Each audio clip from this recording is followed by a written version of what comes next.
Hello everyone, this is FDV Vladerag here to bring you another match between Slivko and ToD.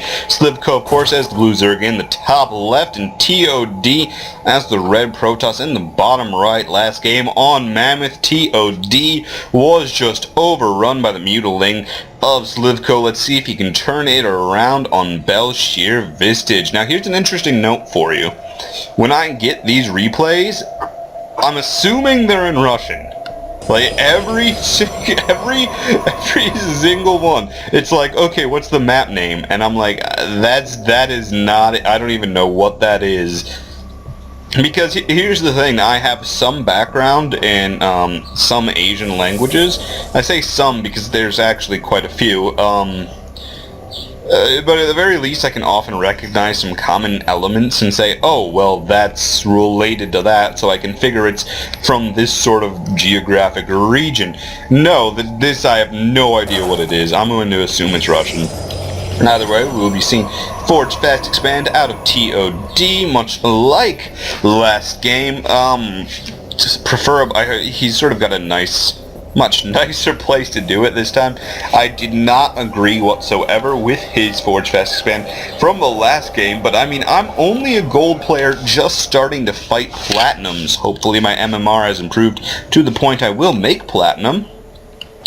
But hey, what on earth do I know? I can talk about it, but I can only fathom why they do it. Now we are, of course, having the pylon go down. There will immediately be scouted by that Overlord. The only question is whether or not scouting it makes a difference. Will it be cancelled or will it not? We are looking at a cannon rush, folks. I do not think it will be cancelled. There goes the cannon coming down. Those two drones will be moving out.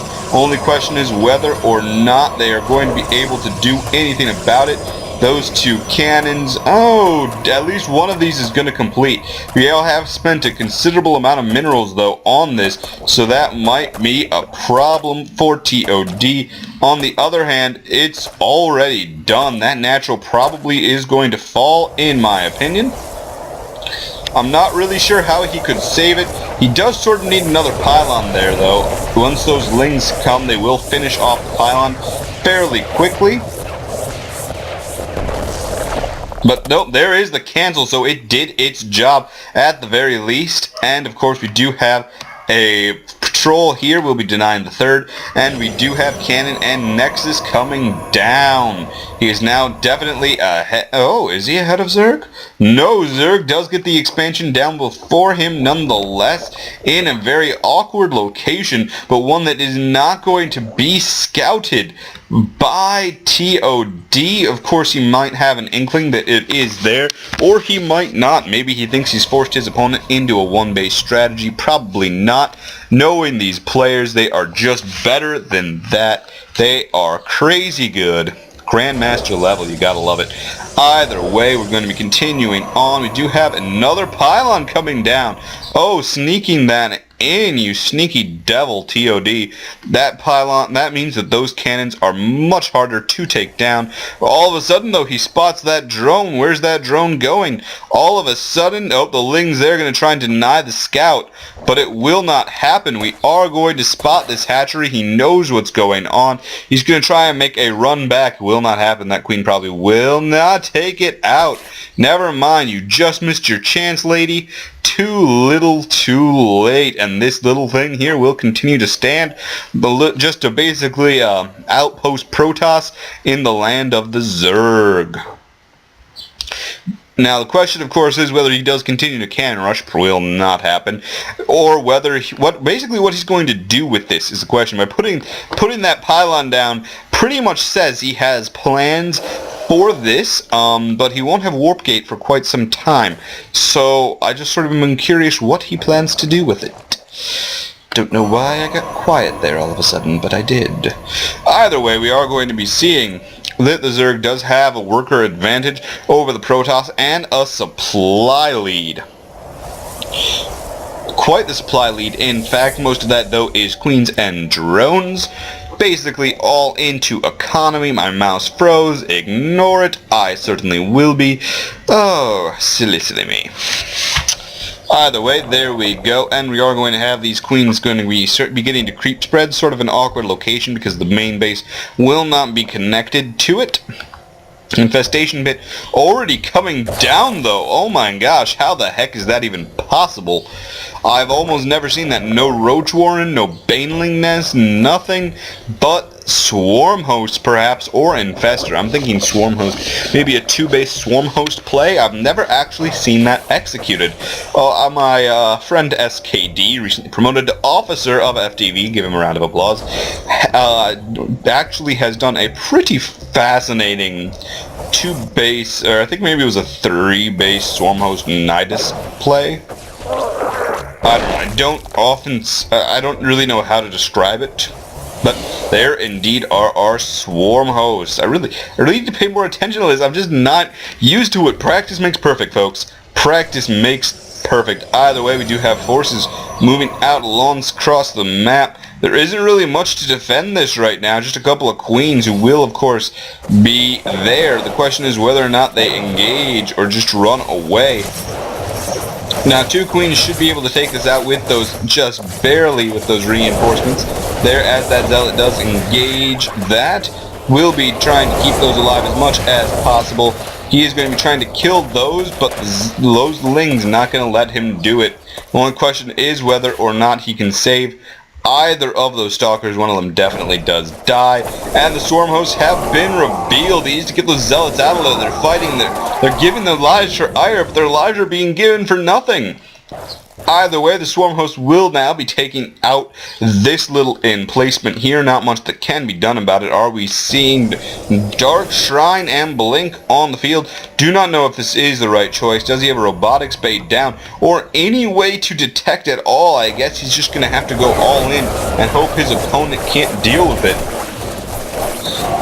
Which I feel is a little bit of a risky proposition, just considering everything we've witnessed. Swarm host, of course, working down those cannons, basically exchanging something for nothing.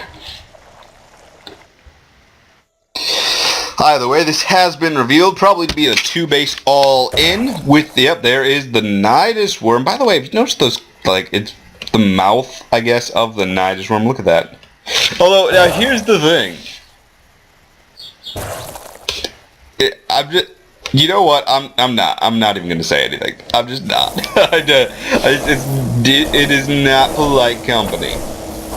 Either way, the Nidus worm will immediately be denied, and he goes immediately hunting for that overload. The only question is whether or not he can continue to deny the Nidus worm. He is going to be throwing pylons down willy-nilly. He needs to stop it from happening at all. Once that Nidus worm does go down, he will have some trouble pushing back the swarm hosts. And where was that? I didn't even get an announcement, did I? Huh.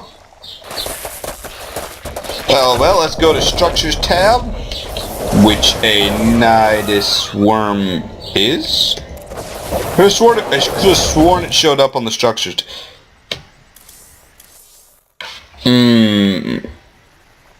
What? This is crazy. Wait for it. No. No idea. We do have the DT moving in though, working on that Nidus worm. Can they get it done in time? The transfused by the queen, and the race begins. Which will die first? Oh, just barely managing not. Oh, the horror of that. Those drones just, the bloodthirsty, barely saving that Nidus worm with the clutch transfuses. We do have an engagement here though, as another swarm host is coming down. It's not swarm host, Nidus worm, and the burrow has begun. The swarm hosts are moving forward. All of a sudden, he's gone all in. All his units are at the front, warped in at this pylon. Doesn't even have another force, barely. And it begins. We do have hallucinated archons. Is the overseer down? I do believe it is. But he has to know these Archons are not real. That force field is misplaced, but it doesn't matter. No reinforcements are coming. This battle is the battle of them all, or what have you. The only thing is I gotta wonder here, what is going to happen this game? This is crazy. This is crazy, folks. Do have the lone DT going to be working them down. The only question is whether or not if he had... Oh, never mind. Deader than a doornail. If he had an observer, I was about to say, he might be able to use that DT to carry this game out to the end. Now, all of a sudden, this game has gone crazy. He just needs to make some drones, I feel, and get them placed somewhere. And there goes the Overseer! The Overseer is dead! That is not good. He needs another Overseer, and he needs it fast, because all of a sudden, oh, we have a Warp Prism. And where's the Observer? Observer is coming back. The Observer is going to be coming back, folks.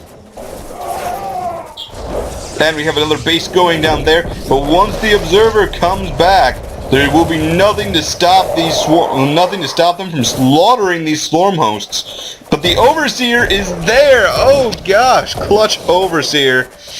Going to be working down that base, but doesn't matter because his base is going to go down as well, and it's only one he had left. Now going to be expanding to the deceased corpse of his opponent. That Warp Prism there will be evacuating the probes. I wonder if he could actually have evacuated to the low ground and saved himself some time. I'm pretty sure he could have. Maybe. And the only question is whether or not he can save all these probes, which he desperately needs to do.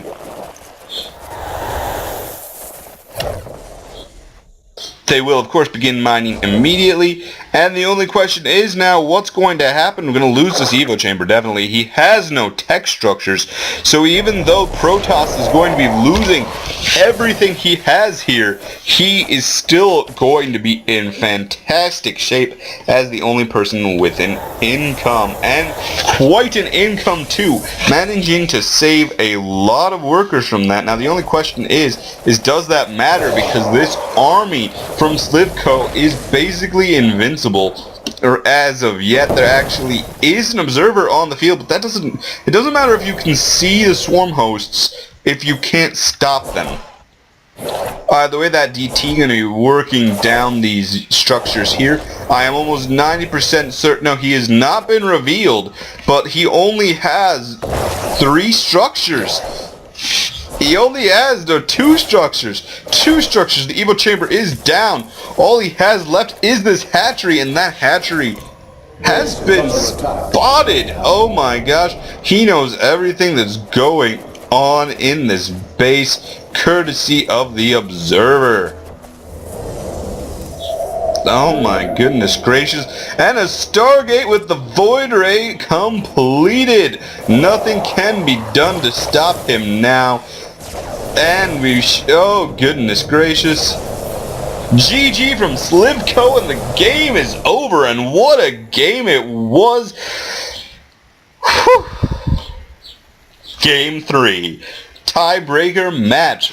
Who will move on and who will be defeated? This is FD